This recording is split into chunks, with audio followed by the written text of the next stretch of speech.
এইজন শৃঙ্খল চলিহা কোন একটা মেয়ে মানুষের গাত যদি হাত উঠে শৃঙ্খল চলিহার বিরুদ্ধে আমি প্রতিবাদ করিম। মই শৃঙ্খল চলিহাক কৈছো আমার মেয়া মানুষ আমি কেতিয়াও মাৰোৱাৰীৰ দৰে আমি আঁঠুকাৰি ক্ষমা নোখোজো। আপোনাক চ্যালেঞ্জ কৰিলো। শৃঙ্খল চলিহা হল এটা মদাহী আৰু এই মদাহীৰ কথা মতে কেতিয়াও অসম নচলে। এটা কথাই কম যে ডিঙত যি অমানৱীয় কাণ্ড হৈছে সঁচাকৈ ধিক্কাৰ আৰু গৰিহণা জনাইছোঁ। আপোনালোকে পূৰ্বতে নিউজবোৰত চাইছে, আপোনালোকে পৰিৱেশন কৰিছে। আমি এটা কথা স্পষ্ট যে আমি কেতিয়াও অসম সংখ্যালঘু সংগ্ৰাম পৰিষদে আমি অপৰাধীক প্ৰশ্ৰয় নিদিওঁ। তেখেত হিন্দী হওক বা মুছলমানেই হওক, আৰু অপৰাধীৰ দৃষ্টিৰে চাব লাগে, তেওঁলোকক ধৰ্মীয় দৃষ্টিৰে নহয়। কিন্তু আজি আমি চালোঁ যে প্ৰতিবাদ কৰিব লাগিছিল অপৰাধীৰ বিৰুদ্ধে, বৰ্তমান প্ৰতিবাদ কৰি আছে কিছু 30টা হিন্দু সংগঠন মিয়া মানুহৰ বিৰুদ্ধে। আৰু কি ভাই, এইটোতো বহুত আচৰিত কথা। আজি চাওক যে ঢিঙৰ যিটো কাণ্ড হৈছে, আছুৰ নেতৃত্বত প্ৰতিবাদ হৈছিল, আৰু তাত নাৰী সন্থা আছিল, যুৱ সন্থা আৰু বিভিন্ন সংগঠন আছিল। তাত আমি অসম সংখ্যালঘু সংগ্ৰাম পৰিষদে তেওঁলোকক আমি সহায় কৰিছিলোঁ আৰু পূৰ্ণ সমৰ্থন কৰিছিলোঁ। আৰু এই তিনিজন অভদ্ৰ মানে একদম কাণ্ড জ্ঞানহীন মানৱতা মানে ইমান লেতেৰা কাণ্ড কৰিছে, তেওঁলোকৰ বিৰুদ্ধে আমি যিখিনি ক'ব লাগে আমি কৈছোঁ। আমি অতিকৈ লজ্জা পাইছোঁ আৰু লাজ পাইছোঁ যে এনে কাণ্ড কৰি পেলাই আজি আমাক বদনাম কৰিছে। আৰু তেওঁলোকৰ বিৰুদ্ধে খুজিছিলোঁ। মই শেহলৈকে কৈছিলোঁ যদি এজন মিয়া মানুহে এনেকৈ অভদ্ৰামী কাম কৰে ডাইৰেক্ট ৰাজপথত আনি পেট্ৰল ঢালি। কিন্তু আজি দেখা পালোঁ প্ৰতিবাদ কৰিব লাগিছিল আপোনাৰ এই অপৰাধীৰ বিৰুদ্ধে, কিন্তু শৃংখল চলিয়া আৰু বিভিন্ন দল সংগঠন তেওঁলোকে প্ৰতিবাদ কৰি আছে মিয়াৰ বিৰুদ্ধে। কৈ আছে নাজিৰা শিৱসাগৰ, তাত তেওঁলোকে কৈ আছে যে মিয়া বিচাৰি বিচাৰি ঘৰে ঘৰে ঘূৰি আছে। এইটো কি কাণ্ড? আজি আমি মিয়া মুছলমানখিনি কি আমি ভাৰতৰ নহয় নেকি? আমি অসমৰ নহয় নেকি? আমি অবিভক্ত ভাৰতৰ মানুহ। আমাৰ ককা আজু ককা তেওঁলোকে ব্ৰিটিছৰ লগত তেওঁলোকে যুদ্ধ কৰিছিল, আৰু সেই মানুহখিনি আজি আমাক অপমান কৰিছে। কিহৰ কাৰণে অপমান কৰিছে? তেওঁলোকে ভাবিছে নেকি, শৃংখল চলিয়াই ভাবিছে নেকি যে মাৰোৱাৰী মানুহ তেখেতক দম দিয়াৰ কাৰণে এই মানুহখিনিৰ পৰা চান্দা সংগ্ৰহ কৰা তেওঁলোকে নিদিয়াৰ কাৰণে তেওঁলোকক দম দিছে, আঁঠুকাৰি ক্ষমা কৰিছে। আৰু সেই মাৰোৱাৰীৰ দৰে আমি ক্ষমা খুজিম আৰু আমি মিয়া মানুহখিনি ভয় খাম? আৰু তেওঁলোকে ভাবিব লাগিছিল যে আজি যিজন ব্যক্তি তাফাজ্জুল ইছলাম, ই মৃত্যু হোৱাৰ পিছত এনে অপৰাধ কাম কৰাৰ কাৰণে এই ব্যক্তিজনক তাক গাঁৱৰ মানুহে জানাজা পঢ়িবৰ কাৰণে তেওঁলোকে বাধা দিছে, তাত গৈ পেলাই আপোনাক কবৰস্থ কৰিবৰ কাৰণে বাধা দিছে। তাৰ মানে কি যে আমাৰ মুছলমানে কেতিয়াও অপৰাধীক তাৰ স্থান নিদিয়ে। কিন্তু আজি কি হ'ল? আজি কৰিব লাগিছিল যুদ্ধ কৰিব লাগিছিল অপৰাধীৰ বিৰুদ্ধে, আৰু সেই যুদ্ধ কৰি আছে আমাৰ মিয়া মানুহৰ বিৰুদ্ধে। মই শৃংখল চলিহাক কৈছোঁ আমাৰ মিয়া মানুহ আমি কেতিয়াও মাৰোৱাৰীৰ দৰে আমি আঁঠুকাৰি ক্ষমা নোখোজোঁ। আপোনাক চ্যালেঞ্জ কৰিলোঁ, যদি মিয়া মানুহৰ বিৰুদ্ধে আপোনালোকে যদি মিয়া মানুহৰ ওপৰত হাৰাশাস্তি কৰে, মই কওঁ আজি মই মিয়া হিচাপে মই পৰিচয় দিবলৈ বাধ্য হৈছোঁ। কাৰণ আমি অসমীয়া হিচাপে ডিঙিত গামোচা লৈ জয় আই অসম কৈ দিনে ৰাতি আমি অসমৰ কাৰণে জান জীৱন দিছোঁ। তাৰপিছতো আমাক কিমান ধৰে অপদস্থ। কিন্তু এটা কথা স্পষ্ট, যদি মিয়া মানুহৰ গাত যদি হাত উঠে শৃংখল চলিহাৰ বিৰুদ্ধে আমি প্ৰতিবাদ কৰিম, আৰু আমি পাৰিলে তেওঁলোকৰ বিৰুদ্ধে যুদ্ধ কৰিম। কিন্তু এটা কথা কৈ দিওঁ, আজি চাওক মই আপোনাক দেখাওঁ যে শৃংখল চলিয়া যেতেন কি আপোনাৰ কলা চশমাটো পিন্ধি পেলাই শৃংখল চলিয়া যেতেন কি ওলাই আহে, তাৰ অভদ্ৰামী তেতিয়া আৰম্ভ হয়। আৰু মই আপোনাক দেখাওঁ এজন মদাহী মানুহৰ পৰা আমি আৰু কি বিচাৰিব পাৰোঁ? শৃংখল চলিয়া হ'ল এটা মদাহী, আৰু এই মদাহীৰ কথা মতে কেতিয়াও অসম নচলে।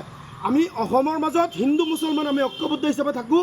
মই এটা কথাই মই অসমৰ প্ৰতিটো জনসাধাৰণক প্ৰতিটো সংগঠনৰ মানুহক মই অনুৰোধ জনাম, আমি ইয়াত ধৰ্মীয়ভাৱে ভাগ নহয়, আমি অসমীয়াৰ বিৰুদ্ধে যদি কোনোবাই কিবা কৰে তাৰ বিৰুদ্ধে কৰক। গতিকে অসমীয়া কিশোৰ আৰু এইজনী ছোৱালীক কৰাৰ কাৰণে আমাৰ মুছলমান সমাজ ওলাই হাজাৰ ৰাইজ ওলাই তাৰ বিৰুদ্ধে প্ৰতিবাদ কৰিছোঁ। আমাৰ ইমানখিনি আপুনি দিছে, আজি আপুনি ডিফক কওক, তাৰপিছত আপুনি হুজাই কওক। আজি 24 ঘণ্টাৰ ভিতৰত 4টা-5টাকে পুৰোহিত আৰু বিভিন্ন ধৰণৰ হিন্দু মানুহ, তাৰপিছত আপোনাৰ তাত গৈ পেলাই আৰু শিক্ষক আছে, এইসকলৰ বিৰুদ্ধে আপোনালোকে কিয় প্ৰতিবাদ নকৰে? তাৰ মানে কি বুজাই আছে? আপোনালোকে এটা কথা আমাক বুজাই আছে যে হিন্দু মানুহখিনি যদি কৰে তেওঁলোকৰ ভুল নাই, আৰু আমাৰ মিয়া মুছলমান মানুহখিনি যদি অপৰাধ কৰে অপৰাধ। গতিকে আপোনালোকক স্পষ্ট ভাষাত কৈছোঁ, অপৰাধীৰ নজৰত চাওক। যদি মিয়াৰ নজৰত চাই পেলাই মিয়াৰ ওপৰত অশান্তি আৰু অত্যাচাৰ কৰে, আপোনালোকৰ বিৰুদ্ধে কিন্তু আমি সংগ্ৰাম কৰিম, আপোনালোকৰ বিৰুদ্ধে আমি যুদ্ধ কৰিম। আমি এটা মিয়া মুছলমানৰ ওপৰত আপোনালোকে হাত তুলিলে কিন্তু আপোনালোকৰো খবৰ আছে। ক'ত ৰচিত মণ্ডলক আপুনি কৈছে যে বিহু দেখুৱাই দিব, আৰু ইমান ফুটুৱামি কথা। এজন বিধায়কক আপুনি ভালকৈ তেওঁ কথা ক'ব নোৱাৰে, তাৰ মানে কি? ফটোৱামি চব জেগাত নাখায়। আপুনি উদ্ভণ্ডালি আপোনাৰ শিৱসাগৰত কৰক, প্ৰত্যেকজন ব্যক্তিৰ কাৰণে আপুনি উদ্ভণ্ডালি নকৰিব। আৰু মিয়াৰ ওপৰত যদি অত্যাচাৰ হয় নহয়, আমি প্ৰত্যেকটো মিয়াই আমি একগোট হৈ যাম। আৰু এটা কথা স্পষ্টভাৱে কৈ আছোঁ, যিসকল 5 টকীয়া টুপি পিন্ধি পেলাই গৰিয়া মানুহ আছে নহয়, যিসকল 5 টকীয়া টুপি পিন্ধা গৰিয়া মানুহ মই তেওঁলোকক কৈ আছোঁ আপোনালোকে ভাবিছে যে আমাৰ মিয়াৰ ওপৰত দুখ জাপি দিব মই কৈ আছোঁ গৰিয়া মানুহৰ প্ৰত্যেকটো মছজিদত যিসকল ইমাম আছে গৰিয়া মানুহৰ যিসকল মাদ্ৰাছাত ইমাম আছে প্ৰত্যেকটো ইমাম আমি বৰ্জন কৰি দিম গৰিয়া মানুহৰ লগত আমাৰ কোনো ধৰণৰ সম্পৰ্ক নাৰাখোঁ তেওঁলোক যি সময়তে যাৰ চাব হিন্দু মানুহৰ লগত যদি তেওঁলোকৰ ভাল তাত গৈ পেলাই ছাইড লৈ যায় মুছলমানৰ লগত আমাৰ মিয়া মানুহখিনিৰ লগত ভাল ছাইড লৈ যায় গতিকে গৰিয়া মানুহখিনিক আপোনালোকক কৈ আছোঁ মোৰ মা গৰিয়া হয় তাৰপিছতো মই আপোনালোকক কৈ আছোঁ ভাগ কৰিব বিচৰা নাছিলোঁ যিসকলে মিয়া মানুহৰ বিৰুদ্ধে প্ৰতিবাদ কৰিছে নহয় আপোনালোকক কৈ আছোঁ 5 টকীয়া টুপি পিন্ধা গৰিয়াবোৰক কৈ আছোঁ আপোনালোকৰ মছজিদত আমাৰ মিয়া যিসকল ইমাম আছে আমি বৰ্জন কৰি দিম আপোনালোকৰ তাত গৈ পেলাই নামাজ পঢ়োঁতে মিয়া মানুহ লাগে জানাজা পঢ়োঁতে মিয়া মানুহ লাগে বিয়া পঢ়োঁতে মিয়া মানুহ লাগে আৰু গালি মিয়াক পাৰিব তাৰ মানে কি ধৰ্মৰ ক্ষেত্ৰত আপোনালোকক ৰিপ্ৰেজেণ্ট কৰিব মিয়া মানুহ আৰু তাৰপিছত আপোনালোকে গৈ পেলাই যেতিয়া নেকি অৰ্ধ উলংগ কাপোৰ পিন্ধি পেলাই আপোনালোকে মানে যিটো নেকি আমাৰ মুছলমান ধৰ্মত নাই সেইখিনি কাম কৰোঁতে আপোনালোকে মিয়াক বেয়া পায় গতিকে কৈছোঁ মই গৰিয়া মানুহখিনিক কৈছোঁ আপোনালোকে ভদ্ৰতা বজাই ৰাখক আপোনালোকে মুছলমান পৰিচয় দিয়ক আপোনালোকে কিন্তু কোনো ভাগ পৰিচয় নিদিব যদি ভাগ পৰিচয় দিয়ে আমি মিয়া একগোট হৈ গ'লে কিন্তু আপোনালোকৰো ভেজাল আছে মই চিধা কথা কৈছোঁ শৃংখল চলিহাক কৈছোঁ এটা কথা স্পষ্ট ভাষাত কৈছোঁ আমি মিয়া মানুহ মাৰোৱাৰীৰ দ্বাৰা কেতিয়াও কিন্তু আঁঠুকাৰি আমি ক্ষমা নোখোজোঁ আমি মিয়া মানুহ অবিভক্ত ভাৰতৰ মানুহ আমি এই দেশৰ অসমৰ ভাৰতৰ নাগৰিক আপোনাৰ যিমান ক্ষমতা আছে ইমান ক্ষমতা মোৰ আছে ইমান অধিকাৰ মোৰ আছে মোৰ অধিকাৰ খৰ্ব কৰাৰ এইজন শৃংখল চলিহা কোন আপুনি শৃংখল চলিয়া আপোনাৰ কলা চশমা পিন্ধি পেলাই আপুনি যদি অশৃংখল পৰিৱেশ সৃষ্টি কৰে তাৰ বিৰুদ্ধে সংগ্ৰাম আমি কৰিমেই সংগ্ৰাম পৰিষদক কোনো ৰোধ কৰিব নোৱাৰে বৰ্তমান আমি অসমীয়া হিচাপে আমি নিজকে পৰিচয় দিবলৈ খুবেই লজ্জা পাইছোঁ আৰু বিশেষকৈ ঢিঙৰ যিটো কাণ্ড আছিলে আমি বিচাৰিছিলোঁ যে তিনিজন অভদ্ৰ পাষাণ্ডো আছিলে এজনী কণমানি কিশোৰী স্কুলীয়া ছাত্ৰীয়ে তাইক কৰিছিলে আৰু আমি আছুৰ লগতে তেওঁলোকৰ নাৰী সন্থা আছিলে বিভিন্ন সন্থাই মিলি তেওঁলোকে যিটো যৌথভাৱে তেওঁলোকে প্ৰতিবাদ কৰিছিলে প্ৰতিবাদত আমি অসম সংখ্যালঘু সংগ্ৰাম পৰিষদে সম্পূৰ্ণ সহযোগ কৰিছিলোঁ কিন্তু অতিকে দুখজনক আৰু লজ্জাজনক বিষয়টো হ'ল যে আন্দোলনটো কৰিব লাগিছিল প্ৰতিবাদটো কৰিব লাগিছিল যিসকল হিন্দু সংগঠন আছে 30টা হিন্দু সংগঠন ঐক্যবদ্ধভাৱে তেওঁলোকে আপোনাৰ শিৱসাগৰত প্ৰতিবাদ কৰি আছে প্ৰতিবাদ কৰিব লাগিছিল অপৰাধীৰ বিৰুদ্ধে বৰ্তমান প্ৰতিবাদ কৰি আছে তেওঁলোকে মিয়াৰ বিৰুদ্ধে আমি অতিকে লাজ পাইছোঁ যে আৰু বিভিন্ন সময়ত তেওঁলোকে কৈ আছে যে আমাৰ মিয়াই কৰিছে অসমীয়া ছোৱালীক এতিয়া মই যদি দেখাওঁ আজিৰ দিনত আপোনালোকে চাব পাৰিব যে ডিফুত পূজাৰী কামনা বলি 10 বছৰীয়া নাবালিকা পূজাৰী খান সিং ৰংহাং আৰু ইয়াত বিভিন্ন ধৰণৰ এনেকৈ এইবাৰ পুৰোহিতৰ জঘন্য কাণ্ড আৰু যদি আপুনি এনেকৈ চাই ডিফুতো হৈছে মানে বিভিন্ন ধৰণৰ আজি 24 ঘণ্টাৰ ভিতৰত প্ৰায়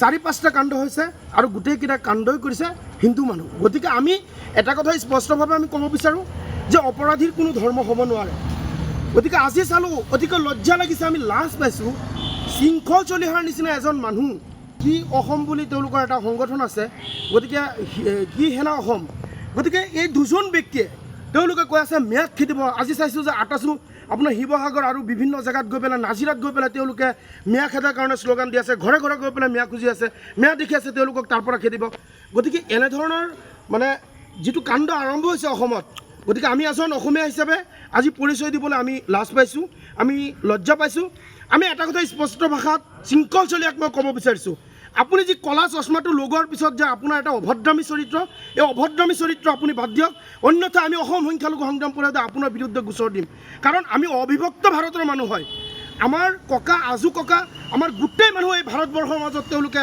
ইয়াত থাকি পেলাই জংঘল চফা কৰি পেলাই শস্য খেতি উৎপাদন কৰি আপোনালোকক দিছিলে আৰু অসমীয়া ৰাইজক শিকাইছিল যে আপোনালোকে এনেকৈ আপোনাৰ খেতি কৰিব লাগিব খাব লাগিব বা বিভিন্ন ধৰণৰ বনিয়া হিচাপে কাম কৰি পেলাই ৰাইজৰ সন্মুখত এইখিনি আগুৱাই দিছিলে কিন্তু আজি কি হ'ল আমাৰ মুছলমান দেখিলে তোমালোকে এনেধৰণৰ অদ্ভুত মন্তব্য কৰি দিয়া গতিকে কওঁ যে নিজৰ পেট পোহাৰ কাৰণে সংগঠন কৰিছে আজি যদি আমাৰ যিমান তেওঁলোকৰ নেতা আছে প্ৰত্যেকটো নেতাই মুছলমানক গালি নিদিলে তেওঁলোকে নেতা হ'ব নোৱাৰে আৰু মই এটা কথা কওঁ যদি আমাৰ মিয়া মানুহখিনিক আপোনালোকে গালি পাৰে যদি নেতা হ'বলৈ ইচ্ছা আছে আপোনালোকে হওক তাত কোনো বাধা নাই কিন্তু আমাৰ মিয়া মানুহখিনিক আপোনালোকে ইমান অপদস্থ কিয় গালি পাৰে আমি মানুহ নহয় নেকি আমি এটা কথা স্পষ্ট ভাষাত অসম সংখ্যালঘু সংগ্ৰাম পৰিষদে আমি কৈ দিছোঁ, এনেধৰণৰ মন্তব্য কৰিলে মনত ৰাখিব আমি আপোনালোকৰ বিৰুদ্ধে আমি যুদ্ধ ঘোষণা কৰিম। আমি অবিভক্ত ভাৰতৰ মানুহ, আমাৰ অধিকাৰ আছে, সমমৰ্যাদা সম অধিকাৰ আমি পাবৰ কাৰণে, আমি সৰ্বভৌম অধিকাৰৰ কাৰণে আমি যুদ্ধ কৰিব পাৰোঁ। গতিকে কিবা অসমীয়া কৈ পেলাই আপোনালোকে বিভিন্ন ধৰণৰ আপোনালোকে যি বক্তব্য দিয়া নহয়, এইবোৰ বক্তব্য কিন্তু একচেপ্টেড নহয়। গতিকে কোনোবা ক'ত কি কৈ আছে কৰি থাকক, আমাৰ ক'বলৈ একো নাই। কিন্তু এটা কথা আপোনালোকক কৈ আছোঁ, আমি মুছলমানক টাৰ্গেট কৰি কৰি যদি মিয়া মানুহৰ কথা কোনোবাই কয় নহয়, তেওঁলোকৰো কিন্তু বিপদ আছে। আমি কৈ দিছোঁ, একদম হুংকাৰ দিছোঁ শৃংখল চলিহাক। আপুনি এই অভদ্ৰামী ভণ্ডামী বাদ দিয়ক।